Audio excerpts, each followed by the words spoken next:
Então, primeira carta de Pedro, capítulo 5, versículo 1 até o versículo 7. Rogo-vos, pois, aos presbíteros que há entre vós, eu presbítero como eles, e testemunha dos sofrimentos de Cristo, e ainda co-participante da glória que há de ser revelada, pastoreai o rebanho de Deus que há entre vós, não por constrangimento, mas espontaneamente, como Deus quer, nem por sorte da ganância, mas de boa vontade, nem como dominadores dos que vos foram confiados, antes tornando-vos modelos do rebanho. Ora, logo que o Supremo Pastor se manifestar, recebereis a imarcessível coroa da glória. Rogo igualmente aos jovens, sede submissos aos que são mais velhos, outros sim, no trato de uns com os outros, cingi-vos todos de humildade, porque Deus resiste aos soberbos, contudo aos humildes concede a sua graça. Humilhai-vos, portanto, sob a poderosa mão de Deus, para que ele, em tempo oportuno, vos exalte, lançando sobre ele toda a vossa ansiedade, porque ele tem cuidado de vós. Irmãos amados, nós sabemos que é algo muito comum na nossa sociedade, de uma maneira geral, haver uma espécie de conflito entre as gerações. Conflito entre as gerações ocorre porque, obviamente, as idades são diferentes, né? O conflito entre gerações é um conflito entre pessoas mais velhas e pessoas mais novas, ou pessoas de gerações diferentes. Isso acontece porque a linguagem entre as gerações é uma linguagem diferente. Às vezes, não há comunicação entre aqueles que são mais velhos com aqueles que são mais novos, única e exclusivamente porque as pessoas não entendem a linguagem um do outro. Eu já estou um pouco nessa fase, né? Os adolescentes falam um negócio, eu já não consigo mais entender muita coisa, né? Preciso prestar atenção, preciso ter um pouco de paciência para entender os adolescentes, né? Oi? Cringe, né? Cringe, é verdade. A gente está meio já ultrapassado. É o termo para ultrapassado, né? Então, não é fácil dialogar quando pertencemos a gerações diferentes. E isso inclui, às vezes, criações diferentes, conhecimento diferente, porque, afinal de contas, uma pessoa mais velha tem, em tese, uma experiência maior, pelo menos de uma maneira geral isso ocorre, né, do que alguém mais novo. Então, desde sempre, houve esse conflito, e muito por conta do pecado, né, desde a existência do pecado no mundo, que faz com que as coisas que Deus fez para serem muito boas se tornem, de certa forma, complicadas, né, os relacionamentos e assim por diante. O pecado trouxe, então, este problema de relacionamento entre as pessoas. E isso acaba se agravando um pouco mais em tempos de dificuldade. Por quê? Porque em tempos de dificuldade é necessário, para que passemos juntos por alguma circunstância difícil, que a gente esteja em certa ou com certa harmonia. Então, percebam, por exemplo, um exército. Se um exército não tem harmonia, isso vai ficar mais evidente na guerra ou fora dela? Na guerra. É na guerra que vai ficar evidente se aquele exército ali tem harmonia junto com o seu capitão e os soldados uns com os outros. Então, são nos momentos difíceis que fica muitas vezes evidenciado como anda a nossa comunhão. E estava acontecendo isso no primeiro século. Pelo fato da igreja ser perseguida, e a gente está estudando, né, alguns trechos dessa primeira carta de Pedro, e percebendo esse contexto histórico de uma igreja perseguida, algumas perseguições eram veladas, outras eram um pouco mais fortes, e outras eram até perseguições físicas. Lembrando que Pedro não escreveu essa carta para uma igreja específica, essa epístola é chamada de epístola geral, porque Pedro escreve esta carta para uma região grande ali da Ásia Menor. Então, havia diversos tipos de perseguição, né, dentro desse contexto. Mas, enfim, Pedro se preocupa com isso. E veja, irmãos, olha que interessante, né? Será que seria essa a nossa preocupação? Repito, já tenho repetido isso aqui, né? em um contexto em que há um imperador ímpio, César, em que há governantes ímpios, a preocupação de Pedro parece não estar depositada tanto nesses governantes quanto no relacionamento entre os irmãos. Parece que Pedro, eu estou falando de Pedro, mas os outros apóstolos também, parece que eles estavam muito mais preocupados com a postura dos cristãos diante das perseguições do que propriamente com aqueles que enviavam as perseguições ou que praticavam a perseguição. E nós deveríamos, portanto, nos preocupar também. Como anda o nosso relacionamento? Dentro dessa visão, nós temos nesse texto, portanto, um apelo, ou melhor, dois apelos. São duas perícopes. Um apelo, primeiramente, aos presbíteros da igreja e o outro apelo aos mais jovens da igreja. Então, nós temos dois apelos nesse texto. Exatamente por isso, né? Exatamente porque, em tempos de perseguição, é necessário definir quem são os líderes, a sua postura, as suas demandas, e é necessário também que aqueles que são ou devem ser submissos a esses líderes entendam que eles são líderes e entendam também quais são as suas demandas e as suas posturas, e a sua postura. Então, esse texto nos mostra isso, meus irmãos. Na primeira perícope, na primeira grande divisão, versículo 1 até o versículo de número 4, aí 1 Pedro 5, 1, 4, nós temos aí o começo, então, do apelo aos presbíteros. Vamos observar este texto? Os irmãos podem ler, por favor?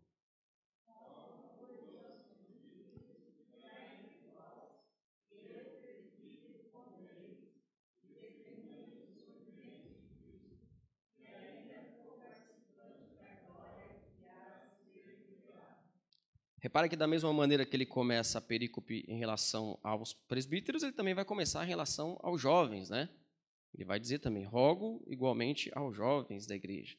Então, ele faz esse pedido aqui, primeiramente aos líderes, primeiramente aos presbíteros, porque, veja, que o apóstolo Pedro, no contexto anterior, havia dado uma série de orientações a estes crentes, como se comportar diante das autoridades civis, como se comportar diante da realidade da escravatura do primeiro século, como se comportar diante uma esposa, no caso o exemplo aqui, uma esposa crente convivendo com um marido não crente. Ele dá uma série de orientações, depois ele se volta aos presbíteros da igreja, aos líderes da igreja, porque era necessário que esses líderes proporcionassem um ambiente adequado para que tudo isso fosse cumprido.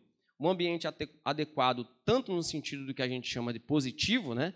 Que é no sentido de encorajamento, do amor e tudo mais, quanto no sentido que a gente entende muitas vezes que é negativo, mas não é, que é a questão da disciplina também, de verificar quem está seguindo a Cristo ali dentro da comunidade e, se preciso for, até disciplinar aqueles que não andam de acordo com o Evangelho de nosso Senhor Jesus Cristo. A primeira questão que nós devemos tentar entender dentro desse versículo primeiro é quem são esses presbíteros aqui. Porque isso é importante, porque a palavra presbítero na Escritura nem sempre é traduzida somente como presbítero.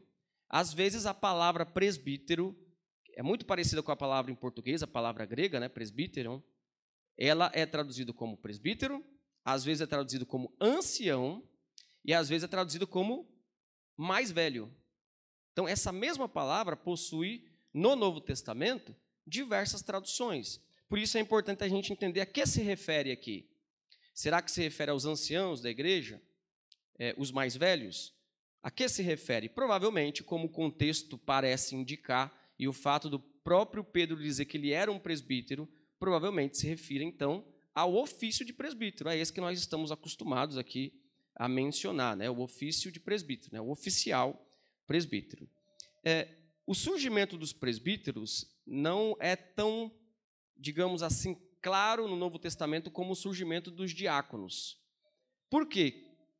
Até porque não havia necessidade de tanta clareza, porque o presbítero, a figura, o ofício do presbítero, na verdade, é uma herança do ancião do Antigo Testamento. A palavra presbítero significa ancião. O ancião no Antigo Testamento. E na época do primeiro século, havia em Israel um conselho chamado Sinédrio, e as igrejas eram organizadas dessa maneira, né? As igrejas não, as sinagogas eram organizadas dessa maneira, e a igreja do primeiro século acabou copiando esse modelo da sinagoga. Isso foi uma coisa muito natural, né? Até porque os crentes ali, a maioria deles era de origem judaica e estavam acostumados ali com o modelo da sinagoga. Então, a figura do presbítero aparece, então, como uma figura herdeira dos anciãos do Antigo Testamento e do Sinédrio no primeiro século. Nós vemos a figura dos presbíteros aparecendo, primeiramente, em Atos dos Apóstolos, já tomando decisão com os apóstolos. Então, veja, diferentemente dos diáconos, em que há um texto da Escritura, Atos dos Apóstolos, dizendo que houve uma necessidade do ministério dos diáconos e ali, né, houve uma reunião e eles escolheram, a figura do presbítero não aparece assim de forma tão clara. Por quê? Eles já estavam acostumados com essa figura do ancião, do conselho, de que a igreja, ou a sinagoga, né, para os judeus, era dirigida de maneira plural. Grave isso, né? É por isso que a gente é presbiteriano, inclusive, né? Porque a gente entende que a igreja deve ser governada de maneira plural. Essa figura do pastor da igreja, de que ele toma todas as decisões, né? E de que muitas vezes as pessoas dão mais importância para uma visita do pastor do que a visita de um presbítero. Estou falando do meio evangélico como um todo. Esse tipo de visão não é uma visão presbiteriana. A visão presbiteriana, então, é que o governo é plural. E a importância em termos de autoridade entre o pastor e os presbíteros é igual. Claro, com funções diferentes ali, mas é igual. Com o passar do tempo, estes presbíteros que governavam as igrejas começaram a ter uma diferença entre si. Alguns começaram a se dedicar de uma forma mais árdua ao ministério da palavra. E aí começou então a aparecer aí o que nós chamamos hoje de presbítero docente, que é o que nós chamamos de pastor, né? O pastor nada mais é que um presbítero que se dedica ao ministério da palavra e precisa, portanto, ganhar ali os seus proventos pastorais, verba ou qualquer outro nome que os irmãos queiram dar, para que ele possa se dedicar para isso. Mas isso foi acontecendo gradativamente, mesmo que gradativamente, no primeiro século isso já estava um pouco desenvolvido. Lembram-se quando Paulo disse, né, que os presbíteros que se dedicam ao ministério da palavra devem receber, né, redobrados honorários e assim por diante. Veja, lá no primeiro século já estava acontecendo isso. Deus já estava levantando alguns presbíteros para trabalhar no ministério da palavra e outros mais para organização.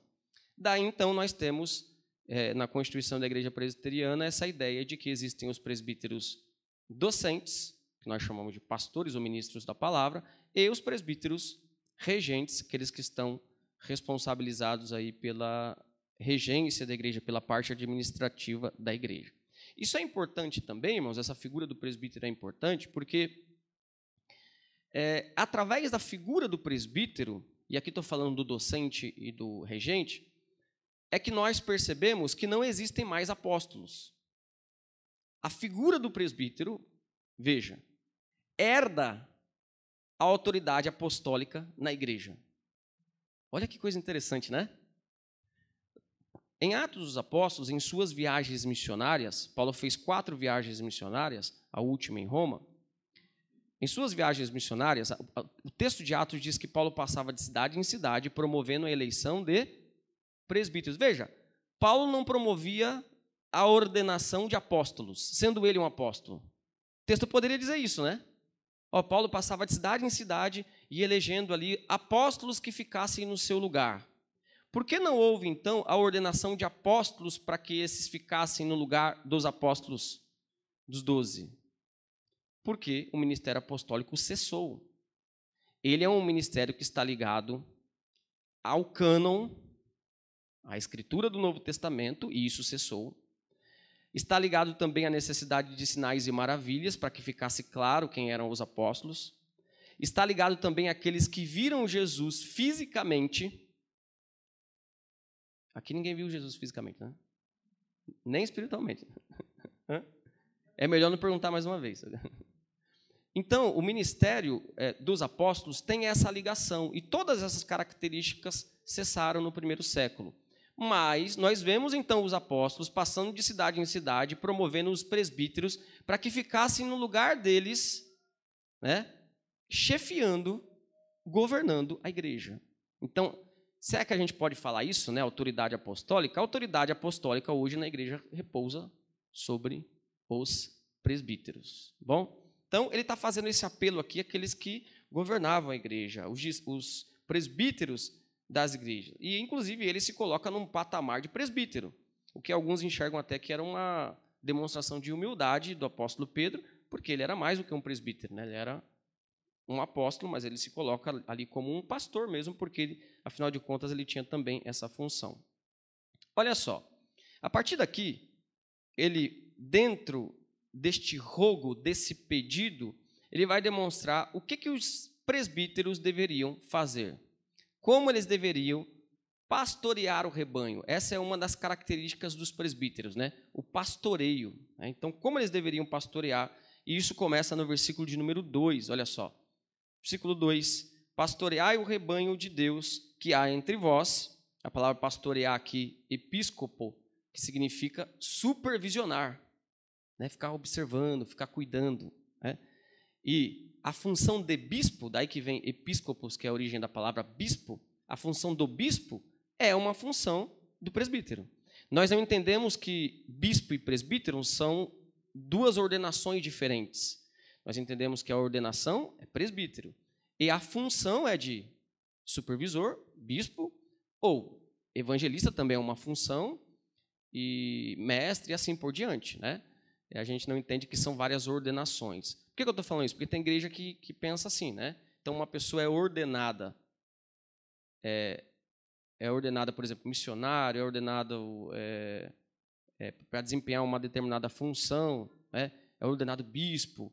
E, às vezes, numa mesma igreja tem alguém que é ordenado a pastor e outro é ordenado a bispo.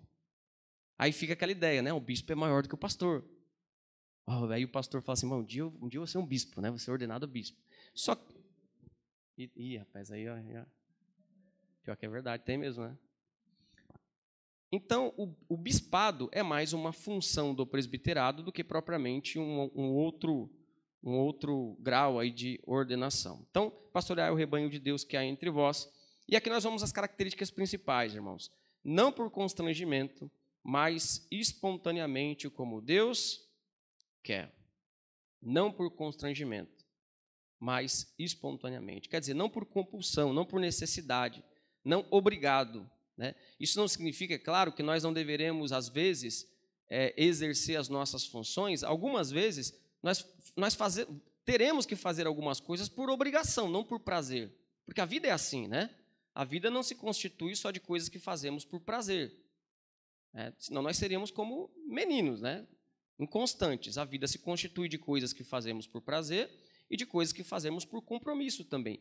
Pedro não estava querendo dizer que não há coisas relacionadas à obrigação e ao compromisso dentro do pastorado e do presbiterato. Não. Mas ele estava dizendo que o ideal não é que os pastores pastoreiem por obrigação. Isso não é o ideal, né? Isso não é o ideal que Deus preparou, mas o ideal é que eles façam isso de boa vontade. A outra característica, em uma parte do versículo 2, não por sorte da ganância, mas de boa vontade. Já naquela época, então, essa ganância está ligada ao salário, ao dinheiro aqui, né? Já naquela época, então, apareciam líderes de igreja, pastores, etc., que usavam do seu cargo ali somente para obter o seu sustento e sugavam da igreja, né? Se é que nós podemos dizer assim, as ovelhas para desempenhar o seu papel. Então, mercenários existem desde sempre, né? Não é à toa que Ezequiel 34 vai falar um pouco sobre isso e dizer o seguinte: Deus fala para Ezequiel, filho do homem, profetiza contra os pastores de Israel, veja lá no Antigo Testamento, né? E diz-lhes, assim diz o Senhor Deus, ai dos pastores de Israel que se apacentam a si mesmos, não apacentarão as ovelhas, os pastores as ovelhas? É o que eles faziam, comeis a gordura, vestivos da lã e degolais o cevado, mas não apacentais as ovelhas. Quer dizer, você usufrui de tudo, você usufrui do dinheiro, você obtém o seu sustento ali, só que você não apacenta, você não faz o seu papel. Então veja que esse é um rogo dentro de uma circunstância difícil de perseguição.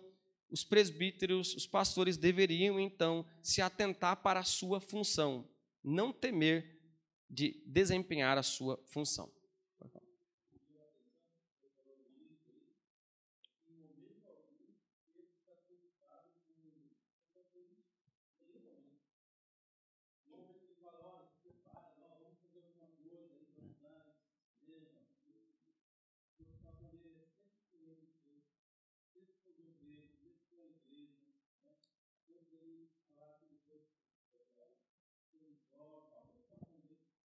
Exatamente. Isso é muito intrigante. É muito intrigante. E a gente vai perceber que essa tônica está em todo o Novo Testamento.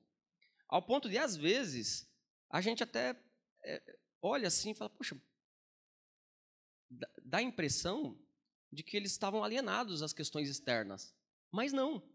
A questão é que eles estavam priorizando aquilo que é prioridade. E dentre a perseguição e as coisas ruins que aconteciam no governo civil, que tem a sua importância, o mais importante era que os irmãos se perdoassem, era que a igreja enfrentasse aquele problema junto. O mais importante é ir para o céu. Então, em outras palavras, o mais importante não é quem está no poder civil. O mais importante é, eu estou indo para o céu? E o que fica muito assim claro, assim, através de outro apóstolo, o apóstolo Paulo, por exemplo, é na sua carta aos Filipenses, que ele escreve, uma das cartas que ele escreve na prisão, que o apóstolo Paulo estava preso. Né? Então imagina, o apóstolo Paulo está preso por pregar o evangelho, preso injustamente, e ele de repente escreve uma carta para a igreja de Filipenses. Se fosse qualquer um de nós aqui, talvez fosse eu, falando por mim, né? Será que a gente não ia pedir, orem aí, façam alguma coisa, façam aí uma manifestação aqui em frente à cadeia, né? Eu preciso sair daqui. Claro que essas coisas são importantes, só que Paulo estava de olho no mais importante. Aí ele procura acalmar, olha só que visão de reino, né? Isso é a visão do reino de Deus. Claro, quem não está no reino de Deus, quem não trabalha para o reino de Deus e não enxerga, não vai enxergar isso. Não vai enxergar. Não adianta querer que as pessoas enxerguem, não vão enxergar. Mas quem enxerga vai entender que Paulo, ele começa a sua carta dizendo para a igreja assim, olha, Filipenses capítulo 1, os irmãos vão se lembrar. Eu quero cientificar-vos, ele usa essa expressão, né? Quero deixar vocês cientes que as prisões que me ocorreram não atrapalharam o crescimento do evangelho. Pelo contrário, através das minhas algemas, eu pude, em outras palavras, pude pregar o evangelho para a guarda pretoriana, para os soldados. Ele, inclusive, faz questão de mostrar para os crentes que eles não deveriam ficar preocupados porque Deus estava no controle de tudo. E aí ele começa a tecer as suas preocupações em relação a coisas que nós diríamos que são mínimas, só que na mente dele são máximas. A briga entre Evódia e Sintique. Olha, rogo às irmãs, Evódia e Sintique, que falem a mesma coisa no Senhor. Então, na mente do apóstolo Paulo, mais importante do que qualquer manifestação de governo civil, que tem a sua importância, era como a igreja lida com esses problemas. Ele estava mais interessado nisso. E o que a gente faz hoje, infelizmente? A gente inverte isso. Né? A gente está mais preocupado com o temporal, com o governo temporal, do que com o governo atemporal, eterno. E veja, muitos consideravam Cristo um alienado, e inclusive crucificaram Jesus, porque Jesus tinha essa mesma visão. Enquanto os judeus estavam se dissolvendo em elementos partidários religiosos e brigando com o Império Romano, os herodianos, os zelotes e assim por diante, Jesus estava dizendo assim, o meu reino não é desse mundo. Jesus, na mente de alguns, por isso que alguns olhavam para Jesus e diziam, o camarada não sabe o que está falando. Mas Jesus não está falando do reino desse mundo mesmo. Ele está falando do reino dos céus. Então, o que a gente precisa hoje? O que Pedro, Paulo, Jesus tinham em comum? Uma visão do que é o reino de Deus, de quais são as prioridades do reino, que não são as prioridades dessa terra, de qual é a ética do reino, que não é a ética dessa terra, de qual é a esperança do reino, que não é a esperança dessa terra, de como o reino de Deus cresce, que não é proporcional ao crescimento dos reinos dessa terra. Tudo isso aqui, veja, dá uma série de estudos até, né? Cada um desses pontos, né? Vamos encarar, irmão? Mas é isso, é impressionante mesmo como eles se preocupavam com aquilo que é importante e aquilo que é menos importante, que tem essa importância, eles deixavam para a demanda que lhe pertencia. Né? A demanda da igreja é o reino de Deus. Essa é a demanda da igreja. Deus fez a igreja com a demanda de se preocupar com o reino de Deus. Eu já dei esse exemplo para os irmãos. Deus fez todas as esferas da realidade. Deus fez a igreja, Deus fez o governo civil, Deus fez a família, mas Deus fez cada uma dessas esferas dentro das suas demandas. Então, por exemplo, se uma pessoa vai presa, se uma pessoa comete um crime, o governo civil tem o dever de puni-la e, às vezes, prendê-la. Mas a demanda da igreja não é prender ninguém. O que a igreja tem que fazer com esse prisioneiro? Mais alto? Não escutei. Isso mesmo, a demanda da igreja é pegar o prisioneiro, independente do que ele tenha cometido, porque não é a esfera da igreja, digamos, ser uma sentença em relação àquilo que aconteceu, simplesmente pregar o evangelho para ele. Não foi isso que Jesus fez com o ladrão lá penitente? No aspecto civil, ele foi punido. No aspecto da salvação, ele foi salvo. Tá bom? Vamos caminhando. E esse pensamento, isso que o presbítero Nito levantou, com o tempo a gente vai desenvolvendo e mostrando para os irmãos em estudos, né, se Deus nos der a oportunidade, essa questão das esferas que Deus criou, as demandas das esferas, com o tempo a gente vai trabalhando isso, se o Senhor permitir. Verso 3, nem como dominadores dos que vos foram confiados, antes tornando-vos modelos do rebanho. O pecado trouxe essa característica de que aquele que tem mais poder acaba, por conta do pecado, querendo dominar demasiadamente aquele que lhe é submisso. O pecado trouxe essa guerra entre submissos e aqueles que são superiores. Por isso que Pedro está salientando aqui, olha, vocês são líderes, mas não exagerem, não queiram pensar que vocês são donos do rebanho. Vocês não são donos do rebanho. E vocês devem pastorear muito mais pautados no exemplo do que só na autoridade. Eu estou dizendo mais no exemplo do que na autoridade para não dizer uma coisa errada, que é só exemplo e não autoridade. É diferente. Mais exemplo do que autoridade implica um pouco de autoridade, sim, né? Às vezes a liderança em todas as áreas da vida e as esferas que Deus criou, algumas lideranças vão ter que trabalhar impondo autoridade, se necessário. Mas não deve ser sempre assim. O respeito e o reconhecimento da autoridade deve vir muito mais pelo modelo, pelo exemplo, do que pela imposição da autoridade. Não é assim que acontecia com Jesus? Jesus dava o exemplo primeiramente, é assim que deve acontecer conosco também. E de quem os pastores, os presbíteros devem esperar a recompensa? A recompensa viria nessa terra? Não. Viria da igreja a recompensa? Não. Viria de quem? De Deus no momento certo. Versículo 4, os irmãos podem ler?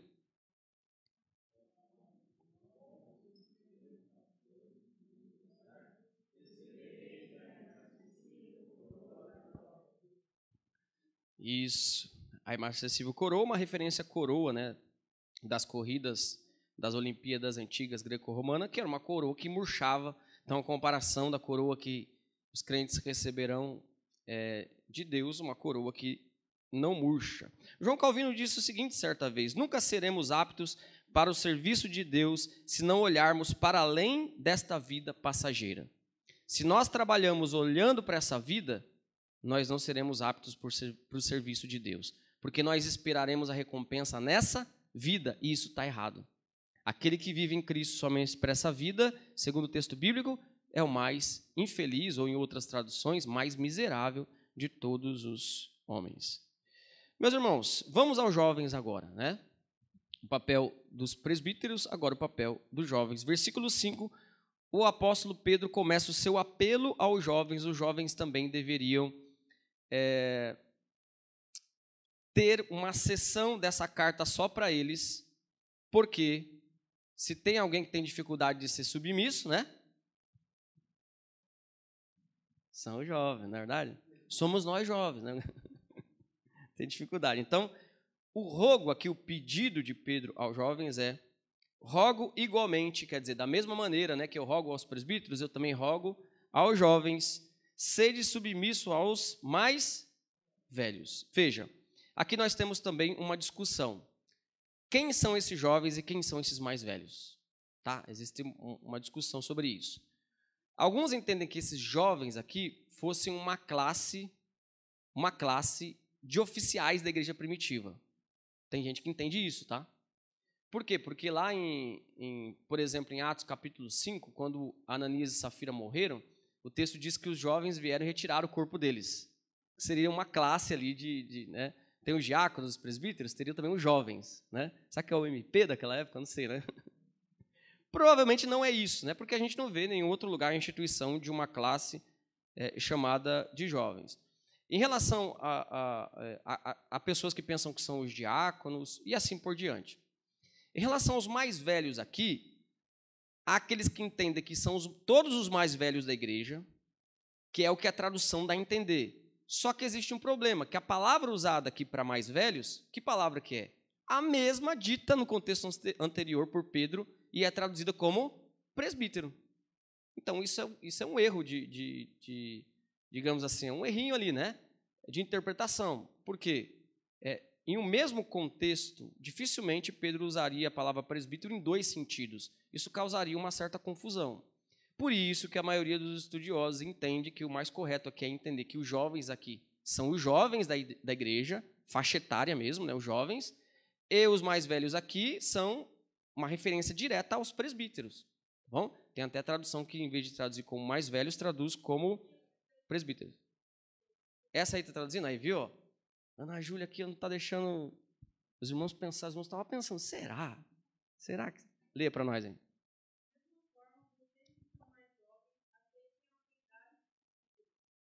Isso mesmo. Qual a tradução que é? NVI? Transformadora? NVT. Nova versão. Então, por causa disso, tá? Porque a palavra ali é presbítero e é traduzido como presbítero no contexto anterior. Agora, meus irmãos, se há uma faixa etária que é sujeita às oscilações dessa vida, às insubmissões dessa vida, essa faixa etária são os jovens. Por quê? Porque os jovens, eles não viveram tudo aquilo que os mais velhos viveram. Geralmente, pelo menos deveria ser o ideal, os mais velhos têm uma dificuldade, uma facilidade para permanecer onde eles estão. Então, dificilmente uma pessoa mais velha vai mudar de opinião em relação a alguma coisa que ela já acredita. Por isso, o mais velho tem uma certa persistência, né? Os mais jovens não. Os mais jovens têm uma tendência maior de seguir a moda, né? De seguir o que as pessoas estão pensando. Isso acontece em todas as épocas e acontecia aqui também. Por isso, a insistência de Pedro, olha, vocês têm que ser, os mais jovens, então, sejam submissos aos presbíteros. Até por conta daquilo que nós começamos o estudo. Até por conta dessa briga, né, dessa rixa entre idades, entre gerações, né, de talvez uma geração não entender a outra. E por isso uma geração que recebe as ordens tem a tendência de não entender por que está recebendo aquelas ordens. Nem sempre precisamos entender tudo, né? É claro, meus irmãos, que isso daqui é uma regra geral. A regra geral é que os mais velhos têm mais sabedoria do que os mais jovens. Essa é a regra geral. Tá? Essa é a regra geral. Não é uma regra absoluta, é uma regra geral. Tá? Por quê? Porque, obviamente, existem pessoas mais velhas que, dependendo do modo como ela viveu em toda a sua vida, ela não vai ser uma pessoa sábia quando ficar mais velha. Eu me lembro que a gente estava estudando um tema parecido em um outro lugar, aqui no Vale mesmo, e uma pessoa me perguntou, mas por que a gente não vê muitas pessoas mais velhas sábias? Um jovem perguntou isso, né? Por conta de questões de fake news, né? Espalhar mentiras e tudo mais. E eu respondi para ele, porque isso não é uma regra. Né? Isso aqui é uma regra geral, mas não é uma regra absoluta. Então, vamos supor o seguinte, se uma pessoa passou a vida toda vivendo fora dos mandamentos, tomando decisão sem consultar a Deus, vivendo a vida de acordo com o que ela quis, Essa pessoa, quando ficar mais velha, do nada ela vai ficar sábia? Não. Então, a sabedoria não vem só da idade. Vem da idade junto com uma postura adequada em toda a vida. Então, tem essa questão. Lembra-se, por exemplo, de Eliú no livro de Jó? Quando falam os 3 amigos de Jó, né? Elifaz, Bildade e Zofar. Eliú é uma figura que estava só olhando os mais velhos falarem. E, de repente, no final, ele fala, ele diz assim, Eliú, eu pensei que a sabedoria estava com os mais velhos, mas eu me enganei. E aí ele começa a falar ali. E o que ele falou era mais adequado do que Elifaz, Bildade e Zofar falaram, porque Elifaz, Bildade e Zofar foram repreendidos por Deus, e Eliú não foi repreendido. Então, regra geral é uma coisa, regra absoluta é outra. O livro de Provérbios trabalha muito com regras gerais, que não são absolutas. Por exemplo, ensina o menino no caminho que deve andar, porque quando crescer não vai se desviar. É uma regra absoluta? Toda vez que a gente ensinar o nosso filho, ele não vai se desviar? Não é uma regra absoluta. Só que é uma probabilidade grande. Quando você ensina, uma probabilidade grande aqui. Por exemplo, quando fala assim que aquele que trabalha enriquece e aquele que não trabalha empobrece. É uma probabilidade. Só que há casos, por exemplo, de pessoas que não trabalham acabam enriquecendo por meios ilícitos. Porque é uma regra geral, não uma regra absoluta. Então, essa questão dos mais velhos também. O fato dos anciãos serem mais velhos, terem mais conhecimento, implica em que os jovens deveriam respeitá-los, tentar entendê-los e se submeter às ordenanças, desde que bíblicas. Nós temos o padrão, que é a Escritura. O que estão exigindo de mim é bíblico? É bíblico. E assim por diante, tá bom? Vamos continuar? Outro sim, no trato de uns, verso 5. Isso mesmo, né? Outro assim, no trato de uns com os outros, cingivos de toda humildade, porque Deus existe aos soberbos, contudo aos humildes concede graça. Se revista de humildade, né? Senão, a palavra que resiste é uma palavra retirada do contexto de guerra, né? Aquele que não é humilde, ele luta contra Deus. Olha o significado, né? Quem não é humilde está resistindo, está lutando contra Deus, porque Deus não gosta de pessoas soberbas, Deus se opõe às pessoas soberbas. Versículo 6, os irmãos podem ler?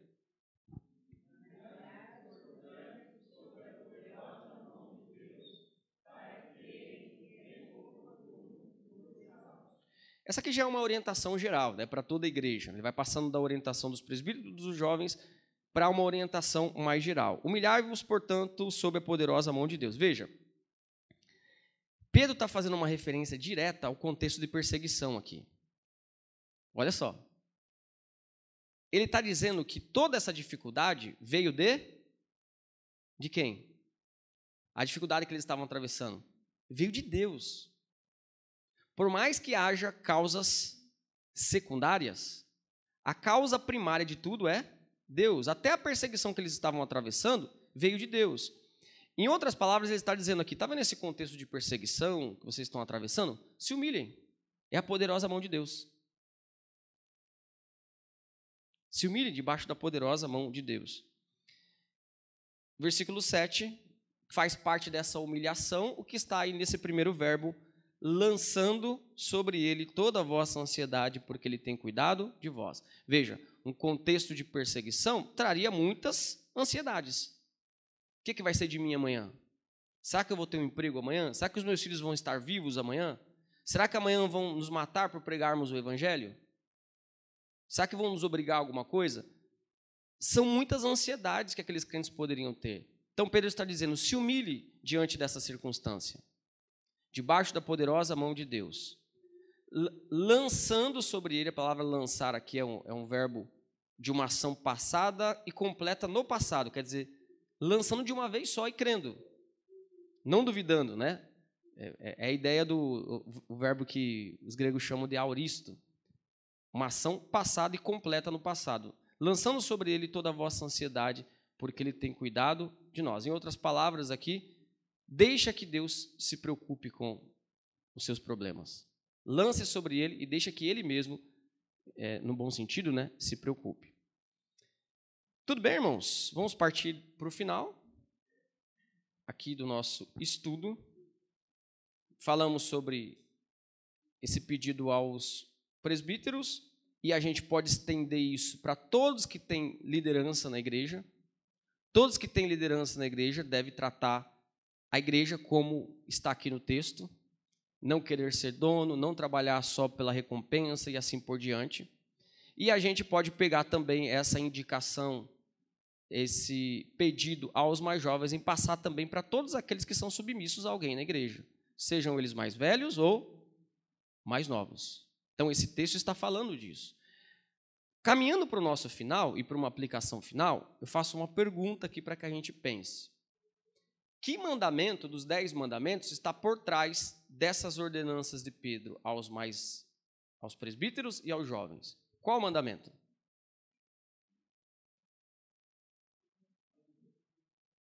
Vamos lá. Qual mandamento, irmãos? Claro, todos os mandamentos estão implícitos, né? Por exemplo, que a gente acredita que existe um Deus e adora a Deus, primeiro mandamento, né? Adorar somente a Deus. Mas tem um mandamento que ele dá base para aquilo que Pedro está falando, né? Para os presbíteros, e tanto para os presbíteros quanto para os mais jovens. Enquanto eu estou molhando o bico aqui, vamos pensando.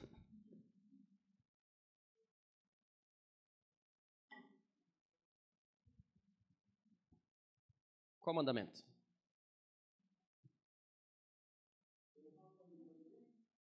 Esse é o? Isso mesmo. Isso mesmo, o quinto mandamento. O quinto mandamento que dá margem para isso que Pedro está falando. Veja, todas as ordenanças da Escritura são desdobramentos dos 10 mandamentos. Todas. Você pode pensar em qualquer ordenança da Escritura, ela vai ser desdobramento de algum dos 10 mandamentos. Por exemplo, quando Paulo diz assim, não vos embriagueis com vinho onde há contenda, mas enchei-vos do Espírito. O mandamento é não se embriagar. Qual mandamento está por trás dos 10 mandamentos? É o sexto, não matarás. Porque o vício vai acabando com a própria vida. Então, o sexto mandamento está por trás. Todas as ordenanças da Escritura são desdobramentos, então, dos 10 mandamentos. Por isso, quando a gente está estudando na escola dominical, Deuteronômio, né, e Êxodo, né, o Pentateuco. O Pentateuco é a base da Escritura. Interessante isso. Então, meus irmãos, o que está por trás dessa ordenança aqui de Pedro é o quinto mandamento. E o quinto mandamento, ele trata diretamente da obediência dos filhos aos pais. Mas, de uma maneira geral, ele é aplicável a todos os relacionamentos. Quem diz isso não é o irmão Maciel, né? Graças a Deus por isso. Quem diz isso é o Catecismo Maior e o Catecismo Menor de Westminster. Observe, por exemplo, a pergunta 126 do Catecismo Maior de Westminster. Qual o alcance geral do quinto mandamento, que é esse honrar os pais? Olha só, o alcance geral do quinto mandamento é o cumprimento das obrigações que mutuamente devemos uns aos outros em nossas mais diversas relações, seja com os inferiores, superiores ou iguais. Com o quinto mandamento, então, Deus quer estabelecer uma ordem harmoniosa de relações entre as pessoas.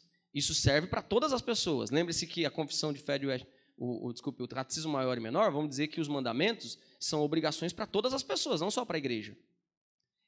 É a ordem de Deus para a realidade criada. Portanto, a hermenêutica de Westminster não é só a proibição, apesar de que o quinto mandamento não tem uma proibição, mas os outros sim. Mas é uma exigência e uma proibição. O que está exigindo o quinto mandamento? Se submeta. O que está proibindo? Qualquer atitude de submissão, de insubmissão. E aqui, mais uma pergunta para a gente pensar nesse finalzinho. O que Deus quer proteger com o quinto mandamento? Porque se a gente olha para os mandamentos também, a gente vai perceber que todos eles lidam com coisas que Deus criou. E Deus quer manter essas coisas em ordem, especialmente por conta do pecado. Por exemplo, o sexto mandamento, não matarás, quer proteger a vida humana. né? O que está em jogo ali é proteger algo que Deus fez, algo que é legítimo, algo que foi feito para a glória de Deus e que deve ser protegido, a vida humana. O 6º mandamento visa proteger a vida humana. Por exemplo, o 8º mandamento, não furtarás, ele visa proteger o quê? Oi? Isso, a propriedade do outro, né? E também a nossa, de certa maneira, né? Porque deixar de proteger a nossa propriedade também é a quebra do 8º mandamento. Veja, os teólogos de Westminster interpretaram assim. Não é só deixar de roubar, é deixar de proteger também. Assim como descumprir o 6º mandamento, não matarás, não é só não matar, mas quando eu deixo de proteger a vida humana tendo oportunidade, eu também estou matando, eu também estou indiretamente quebrando o 6º mandamento. Olhando para o 5º mandamento, o que ele visa proteger?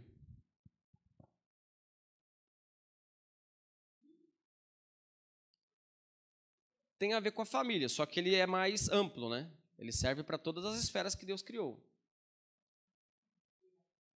Tem a ver com as relações... Oi?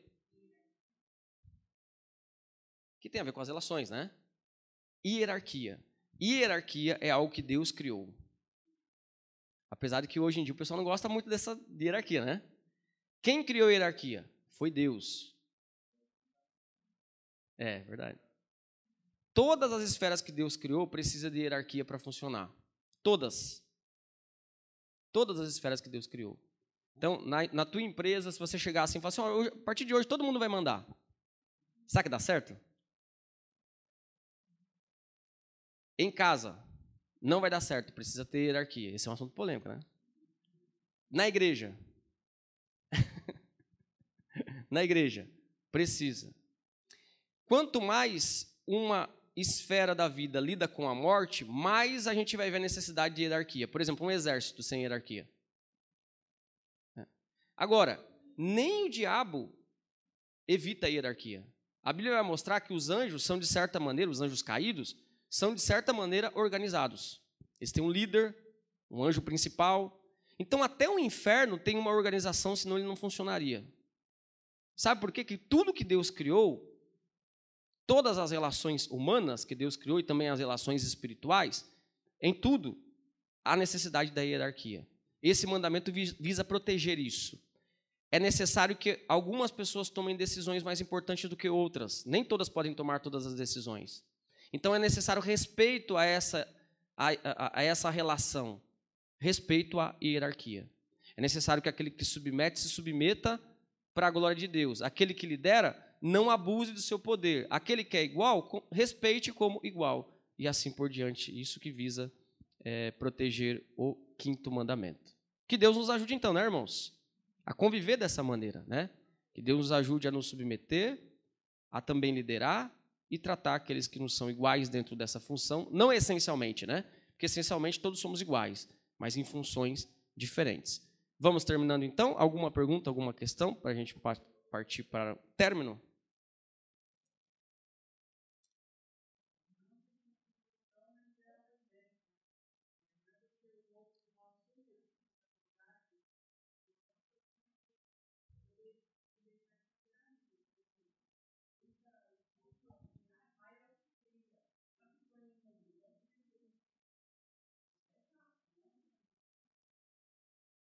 Tem que respeitar todos, né?